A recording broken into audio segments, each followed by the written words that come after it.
Sa bahay, hindi na. Yung Inday na. Ayun ang maldita. Di ba sinabi ko sa inyo, sino yung mga matatanda dito, nanan? Di ba sinabi ko sa inyo, maliit pa yan si Inday. Sinabi ko na inyo, maldita yan, bantay kayo. So, nakita nila, nagbugbog ng pulis. Hindi lang yun.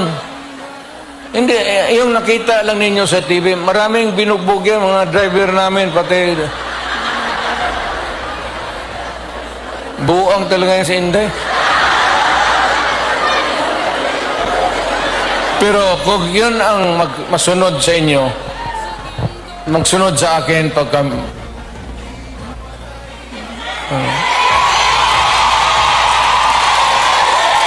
maswerte kayo kung yan ang magsunod sa akin.